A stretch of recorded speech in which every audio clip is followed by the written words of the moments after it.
Greetings. Welcome to Hot Sticks Drum Show.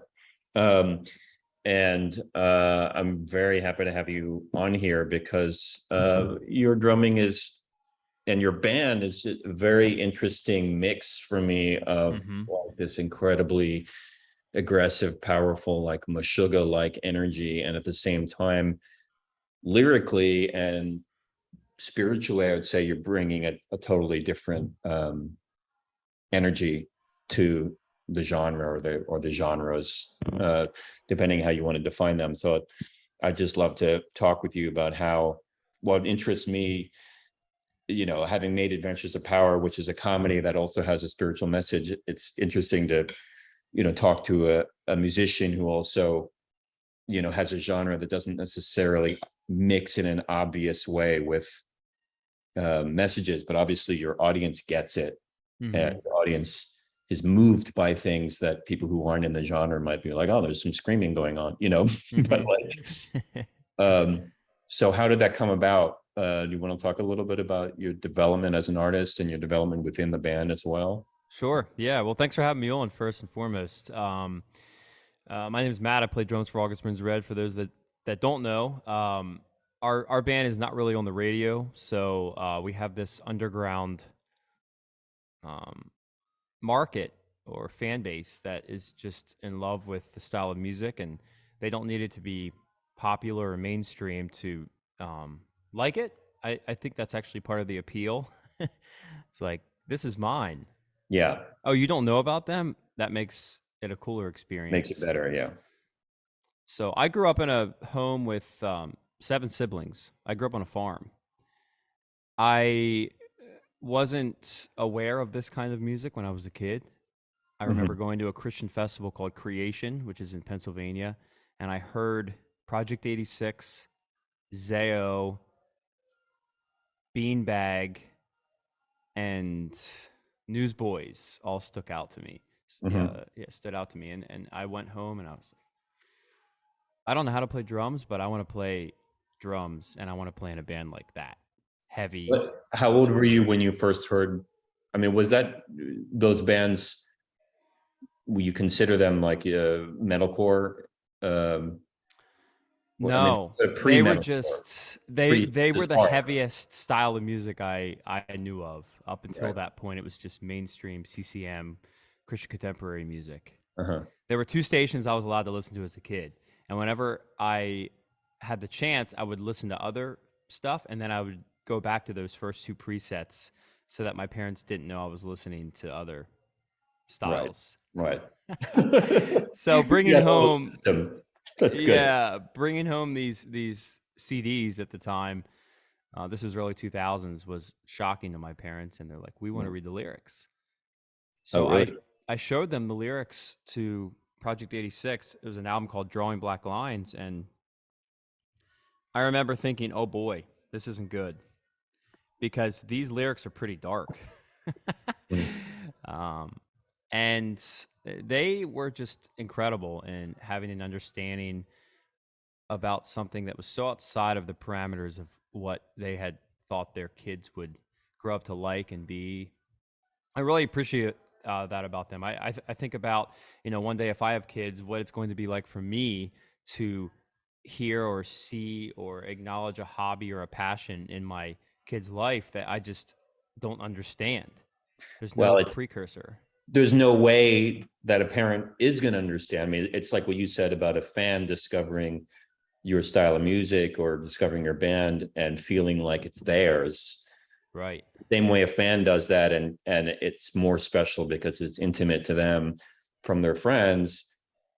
A kid, especially a teenager, is going to want their band or their kind of music to, on some level, not be obviously understandable by their parents. As part of the generational true.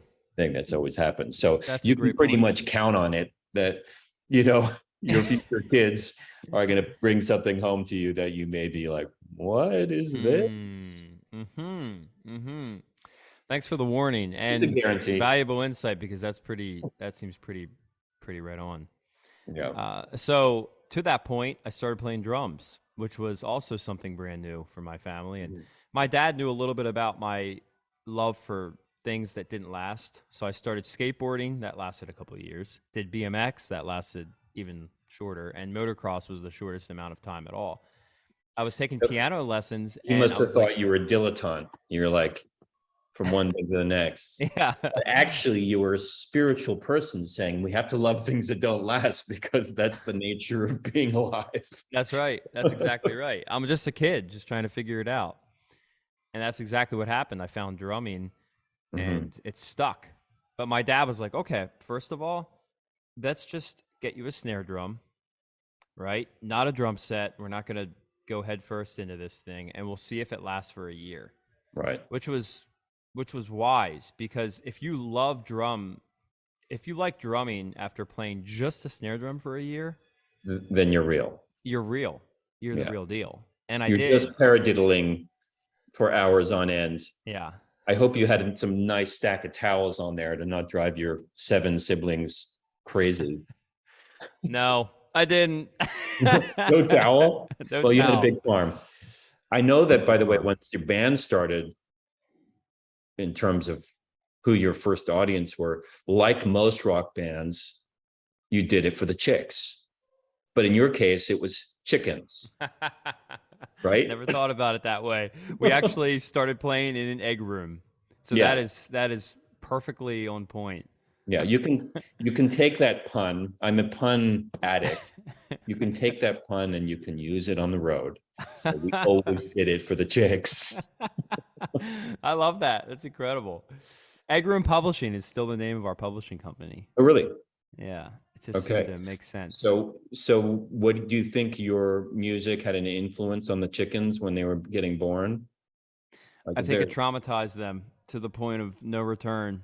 yeah, There were a lot of dead chickens in that chicken house. were there? Oh yeah, yep. It was my job to clean them up, and I didn't eat Oh chicken for like no. a good 10 years after we stopped raising broilers.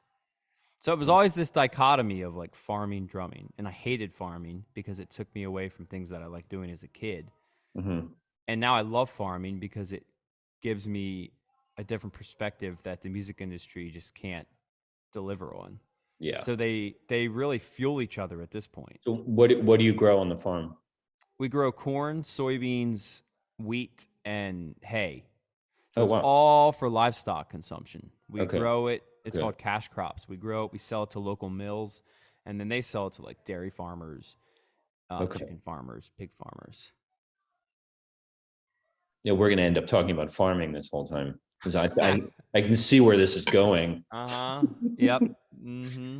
It is a Hmm. pretty interesting topic. Yeah. I mean, one thing I've noticed about your drumming that maybe comes from, I'm going to try to bring it back to farming somehow, but like, um, you, for such a hardcore drummer, your posture is incredible. And I wonder, you come from a family that's like farming, you can't be stooped over Mm-hmm. and, you know, going back generations, I'm sure you have machines, but like going back generations, someone to be stooped over, and by the time they're, 32, they can't, plant anymore. That's right. Your post, there are a lot of hardcore drummers who mess up their backs, Mm-hmm. mess up their discs in the lower back by being kind of this like Mm-hmm. hunched over position. I mean, you look at like, I don't know, John Bonham didn't make it long enough to know what would have happened to his skeletal system, but Mm-hmm. he was kind of like had this cool like hunched over thing, and you're like sitting straight up in your Yeah. chair, like like the teacher just said, "Excuse me, Matt, Greiner, Greiner," and you're sitting up, and you're It's like, like the "Yes, most teacher." German thing. Militant. Uh-huh. Greiner. Yeah. Get that back straight. But did you learn that from a teacher? Did you learn good form, or were you self-taught? I was self-taught, but I did learn that from a teacher. So both things are true at the same time. My mom was my teacher. I was actually homeschooled from first grade on, and we had these benches in our kitchen. So when we sit down to eat, your natural bend or inclination is to sort of do this. Like you can't really see Mm. me, but I'm just like stooped over, and because there's no back, it's just a bench. Yeah. And my mom would say, "Sit up straight." So as soon as my butt hits a seat, minus what I'm doing right now, just to be close to my Shure SM7, is just to be like, whoop, okay. Yeah. And after I started There's no playing that posture way, that's going to fix my audio today. I apologize to everyone. I had an internet problem. I had to go to a friend's house and I'm basically like in a tube. So uh-huh, uh-huh. sorry. You'll get the point though. Yeah. It's not about the quality, it's about the content. Yes. So it I really do attribute it to that. And I was talking actually last night. So we're on tour right now, and I was talking to another band guy, and we came as Romans about it. He's like, I just am so impressed by your posture.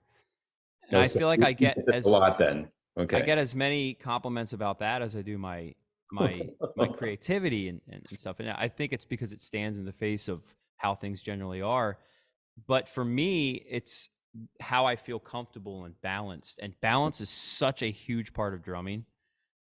It's if you don't if you don't have balance, I mean, I'll speak for myself. If I'm not balanced, I feel like crap. Like I can be playing the parts okay, but I just feel like the drum set's foreign to Yeah. me. I mean, as you may know, I'm an air drummer. I am in the Guinness Book for air drumming, which is true. People are like, "You're Incredible. kidding." I'm like, "No, no, no. This is true. I'm in the Guinness Book for air drumming." And when you don't have a kit and you don't have a stool, and you're just by yourself on the stage, balance is everything. So I agree with you. Tell me about this record that you hold. I honestly don't know that much about it. Well, I made a movie called Adventures of Power, which is a comedy about air drumming, and Neil Peart from Rush was in it, and it's a comedy and it's a spiritual political story metaphor and I've got Nick Kroll and Michael McKean from Spinal Tap and Jane Lynch and Oh, this is Shoshana Stern. incredible. Anyway, it's a great movie. Check it out. It's on I Amazon. will. It's free on Amazon. It's called Adventures of Power. You can go to airdrummer.com to see videos from it. But anyway, so when I was promoting the movie, Neil Peart came back to me and we did some videos that ended up kind of launching this podcast spiritually, essentially, because I did an interview with him. And I was like, oh, I love talking to drummers about drumming and Yeah. what motivates them. And also air drumming is a joke. I always like to hear who people first air drummed to. So I will ask you that. But news started to spread. It's an independent movie. It's like your band, it wasn't on TV. It wasn't in theaters other than at festivals. And, but people started hearing about it. And one of the groups that heard about it was a casino in San Bernardino, California, that was trying to get a Guinness record for air drumming. And one of the things that the Guinness Association needed to make this category valid was a quote air drum expert. And because I had made a movie about air drumming, acting in it myself, and because I had been a judge at the air guitar competition, the World Air Guitar Competition Championships in Finland, I officially classified as an air drum expert. So I conducted 2,500 people or something like that air drumming, and I had to invent a set of moves that would sort of classify as special moves for the Guinness Association to kind of give their pass. And so they had a guy like in a funny suit there with kind of watching me conduct, and then we conducted the giant crowd of people, and then then they awarded Oh my largest gosh. largest ever air drum ensemble conducted by Ari Gold.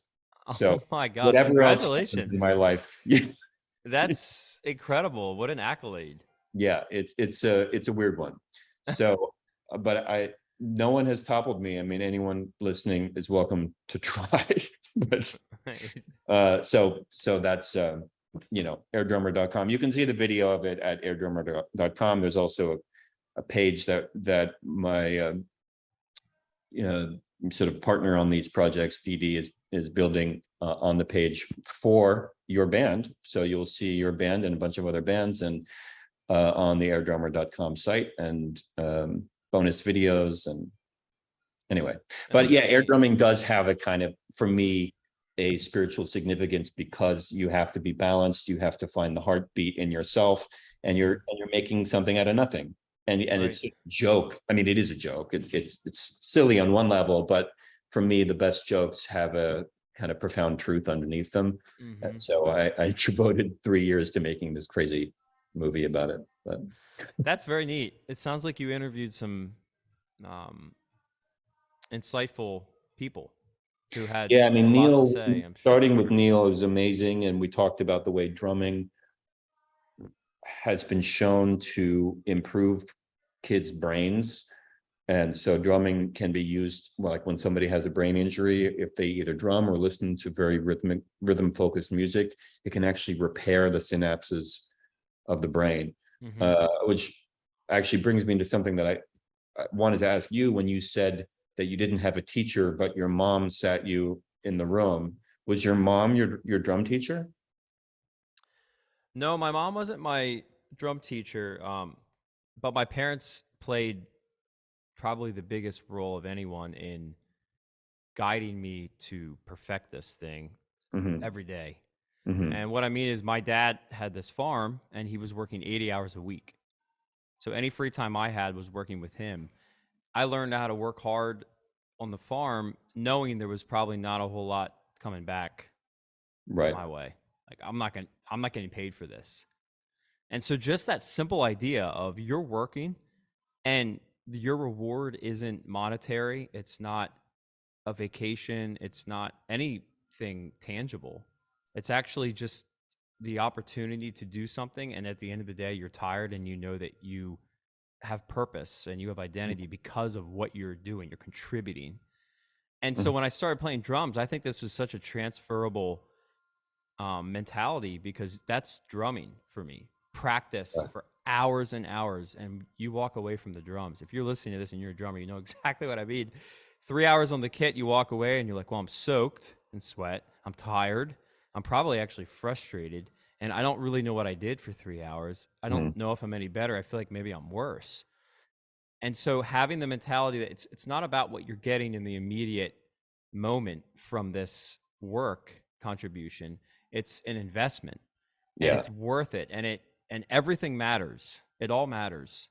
So 20 years of playing drums has culminated to this point today where it's like we're two-time Grammy nominated, over 2,000 shows, 6 continents, the same core members in the band. We treat our crew like family. Like tonight, we're going to a baseball game, and my guitarist JB and I are paying for some of our crew because they're killing it on the tour. Hmm. And so every aspect of what we do matters. It's not just about today; it's about Yeah. the future. Yeah. What was it like playing in Dubai? Oh, well, I mean, I skied inside of a mall there. There's Oh. a snow resort. The Uh-huh. festival itself was honestly kind of forgettable. I don't remember much about the show, but to play a place like that is amazing. It's incredible to know that the band you started on your farm is playing in a place like Dubai. Yeah. I mean, you played six continents. It means I'm guessing you have not done Antarctica yet. Right. Correct. Yeah. So Have you been there? I have not been there. My grandfather went to Antarctica and he was very fond of penguins. That's So, really cool. Your grandpa went to Antarctica. yeah, Wow. Well, you kind of have to go now. I mean, I know. I want to go. I want to go. we do too. We would Yeah. love I mean, obviously, we'd love the Maybe we'll do opportunity a co-gig. I can air drum along to your stuff, and with good posture. yeah, yeah. You can join. The only drummer I've actually done a live air drum next to him was Neil Peart. So you'd be joining an illustrious company, and if we did it in Antarctica, that would be next level for sure. You must have been um it must have been devastating for you, more so for you than someone like me who just sort of knows about Neil. And I actually didn't even grow up really listening to him all that much. I just kind of missed it. And then I came back a little bit later Discovered in it. life. Yeah. Yeah, like even since he passed, Hmm. you know. Yeah. I mean, he. I don't know if you've ever met any of your heroes. I'd love to hear who your heroes are, but meeting someone like that and finding out how intelligent, how gentle, how thoughtful, how generous he Mhm. was. Um, I didn't. I didn't know him deeply. You know, we hung out a few times, we stayed in touch, we wrote letters. Um, but you know, I wasn't one of his close friends, but I hung out with him enough to really get thrown by him dying way too young. And Oh yeah. um, so yeah, I mean, I feel honored that I was able to get to know him as much or as little as I did. I felt super honored that I was able to work with him. And not only he told me that he was really moved by the independent spirit with which my team and I were making this scrappy little movie and trying to make it look like a big Hollywood production, even though it wasn't. And it reminded him of the early days of Rush, and that was a big honor. And then when he came back to promote, when honestly, you know, I'd released the movie, or I premiered the movie at Sundance, where it did not get a good reception, Mm. and but then it started winning all these audience awards elsewhere. So there was a kind of the certain type of person at Sundance, or anyway, the people, the tastemakers kind of said, gave it a thumbs down, but then all the audiences were loving it. But it was hard to get the word out because the tastemakers had given it the thumbs down, and everyone's least favorite person, Harvey Weinstein, but at that point he was sort of a decider. He very publicly walked out 10 minutes into the movie, which now I take as a badge of pride, you know. But but you But know, at the time, it was devastating. at the time it was devastating. It was absolutely devastating. 3 years of work basically went down the toilet in the space of 10 minutes. By the time the screening ended, you know, people were saying, you know, that my career was over. And then Neil Peart came back after all that. You know, he must have seen the press, and he said, you know, if you believe what they say about you negatively, you'll believe what they say positively, and that's not going to be good for your head either. So don't listen to any of it. And then he did these videos with me. He did a drum off with me. He did an interview with me. I mean, so he came to me to help out when I was on the ropes, you know, and that's something I'll never forget. Wow, that's incredible. I mean, he had nothing to gain by it. Nothing to gain. He really Yeah. only had something to lose, maybe. Yeah. Yeah. And he still did it, and that says a lot about his character, because it doesn't say a whole lot if you hear about someone hopping on a bandwagon, and you know the Exactly. bandwagon's cruising at 65, and it's like, that's not really all that honorable. It's just sort of coasting. Yeah. And of course everybody has motives, and it's like, all right, why do you want me on your podcast? You know, well, hopefully I have something good to say, but also I'm in a band that some people know about, and okay, but more than that, we can have a good conversation, and I can tell right away that you have a good heart, and you have a good mission, and you have a good mindset about what's really important. And I value the same things, you know. It sounds like he did too. I Yeah. have never gotten close to him, but just hearing that's really neat. Yeah. I mean, he has quite a legacy.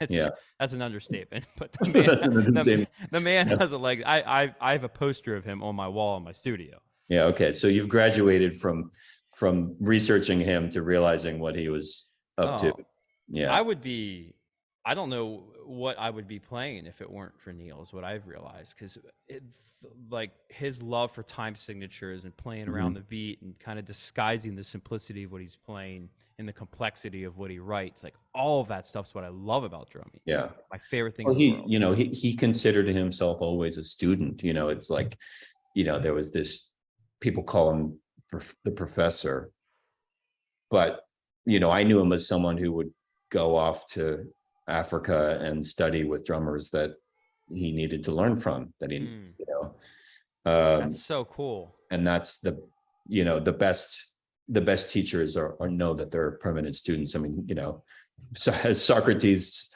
said, you know, those who know they know nothing are the ones who know. I mean, I don't know if you put it that way, but essentially that idea that if you're in a state of feeling like you got it all figured out, you're probably getting further away from the truth, you know. That's true. Yeah. I was just saying to a fan last night after our show, after he said to me, "You're the best. Like you're the god of metal drumming." I said, "Listen, you might see me that way, and I really appreciate that. It means a lot to me. But here's how I see myself. I have a lot to learn. I'm not all that good at this thing. I want to get better at it. What thing? So what is it that you said you need to improve? I need to improve my control with my feet. Mm-hmm. So my feet are Your foot control is pretty good to me, but it's pretty good, but it can be better. And some of the reason people think I'm really good at it is because I stay within this certain boundary line of where I know I can compete and I can play well and I can perform, but I know where those limits are, and I'm scared to go out there because it's going to show who I really am, right? It's like, so do oh you man. go outside your limits when you're by yourself in the morning practicing for 3 hours? Is that when you test or push your edge? Sometimes I'm scared to even try because I know it's going to be frustrating. Mm-hmm. It's more fun to play what I'm good at, like Well, you can Augustin's rock. So, Red Song. okay, so who besides Neil at this point, but who do you admire from the past of drumming or right who's playing right now? Either, past or Hmm. present. Right. Okay, I grew up listening to Mike Portnoy. Mm-hmm. I liked his fills, and something about his sound was just really catchy to me in Yeah. a technical way. It's interesting that I've never heard someone say catchy about him, but it's actually really true. It's something he's basically creates riffs on the drum. Yeah. I call it, it's funny you say that, riffs, because I call it literal drumming, which is if the guitar is playing ba-da-dam, ba-da-ba-da-bop, ba-da-ba-da-bop. I know that's very rhythmic, but I can't do melodies. I hear melodies and rhythms. So if someone were, let's say my guitarist played that, ba-da-bop, ba-da-ba-da-bop, ba-da-ba-da-bop, I'm going to write a fill following that syncopation exactly. That's called literal drumming. And I'm going to play that for like the first bar and a half. And then I'm going to go into like snare on 2 and 4. And that would Mm-hmm. be non-literal drumming is how I Uh-huh. would describe it. So you bring the audience in, or you sort of flex your creative muscles and you match exactly what the syncopation is. And then you go to the opposite end of the spectrum and don't Right. follow it at all. Right. And he was Meshuggah one of the does that a first lot people. too. Who's that? And Meshuggah does that a lot. A With lot. the drummer will be like right with this crazy riff with some time signature that I'm trying to figure out like after months and I still can't figure it out. And then the backbeat comes in and the riff, changes its position within the beat. I Yeah. love that. Yeah. Yeah. I love that. So Tomas Hake, if that's how you say his name, Hake. I'm not sure the pronunciation. We can both mess it up, but yeah. Yeah, sorry, Tomas. I've met Tomas before, and I was afraid to say much. Actually, he borrowed my drum rug in Sweden, Oh, nice. and I was so honored. I was just like, "Have it," Yeah. and yes. Yes. May it not slide away from you. May your pedals stay intact, because Yes. there's nothing worse than that. Yeah. So, yeah, Meshuggah, I really loved them growing up. I like Aaron Spears a lot. He plays for Ariana Grande. He played Mhm. for Usher. He's become a good friend of mine and is a role model more than anything for Okay. how to be the drummer in the back of the room, a room full of drummers, and be the one sitting in the very back. And when someone performing is done, you're the first to stand up and you're the loudest to clap. Mhm. That's Aaron Spears. And Yeah. to never bring up who he is or make it about himself. I love that about him. And Yeah. it's really, That's beautiful I've quality. taken it on. Same thing with Ash Sohn, if you're familiar with him. Not sorry. He plays for a lot of people, Adele and a lot of other folks. And he was on a project with me that we did for Zildjian. It's called Zildjian Live. It's on YouTube. Mm. 8 drummers got together and performed, and he was just amazing. I was going to ask you something about Zildjian. I was going to ask a question I've never asked anyone. I'm going to put you on the spot, but like when someone attaches to, let's say, a cymbal or somehow with a piece of hardware, I get it because your limbs have to really respond well with your hardware. But with a whole set of cymbals and all the different sizes and shapes that we can have. Like, how Right. much do you feel connected?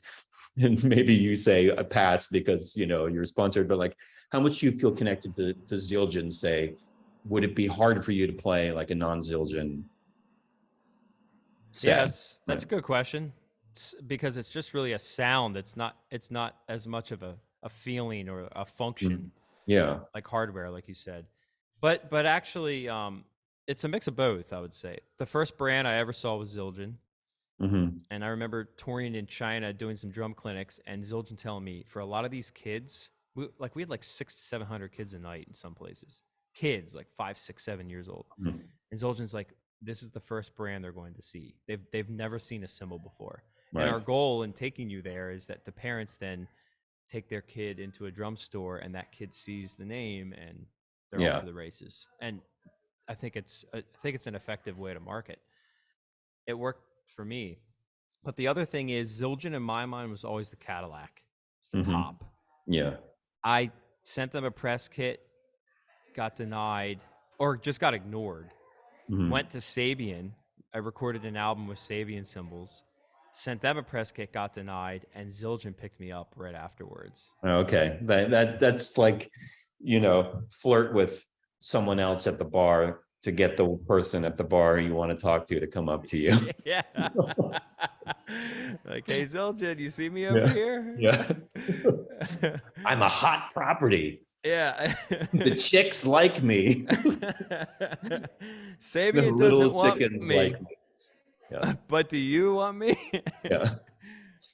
Um, So I would say the other part of it too is that Zildjian A customs are my favorite crashes in the world, and Zildjian A custom master sound hats are my favorite hats in the world. And for me, it just takes a couple items to sell the deal for me. Same thing with heads. The Evans EMAD 2 kick drum head is the best kick drum head in the world, in my opinion. So even if the other heads aren't as good as in other companies, it's worth it to me for just to that get that one. one. Right. Yeah. Yeah. Okay. That makes Exactly. sense. Um, I, we had those who are joining in, we had a little trouble getting started. I actually need to sign off in a few minutes because I have another thing. My But computer's going to die too, so yeah, that's okay. So we could sign off. I'll just say that I'm super intrigued by you because I sense that you're a person who wants to tell stories through your drum. You're drumming. You're interested in the range of human emotions, whether it's grief or the power we have within ourselves or the surrender we have to have in life. And you're communicating it with time signatures and rehearsing for 3 hours every morning, and farming and then drumming. So it's pretty cool. yeah. So anyway, you're an interesting cat. I think that's an understatement. I appreciate you having you on here. It's neat to do an interview with someone who is a thinker as much as they are anything else, and I can tell that you have some really great insight, and it's really incredible to hear about Neil from Yeah. an acquaintance of his. So thanks for sharing, and thanks so much Yeah, for having me if you on. go to the Air Drummer page, you go to there's a Rush page and there's also a Neil Peart page, and you can see some videos of stuff I did with him. Oh, cool. So, check that out if you're curious. You can I also am. see me air drumming a lot Uh-huh. with no beard and a headband. Okay, sweet. Sounds good. Well, Well, thanks for having me, man. I really thank you for appreciate it. being on. Enjoy your tour, and maybe I'll see you in some backstage somewhere. That would be awesome. If you In ever want tickets, let me Antarctica. know. Yeah, Antarctica. Yeah. All right. Keep good All right. posture. All right. We'll Oh, see you. yes. Thank you. Yeah, you There too. it is. See ya. God bless. Yeah.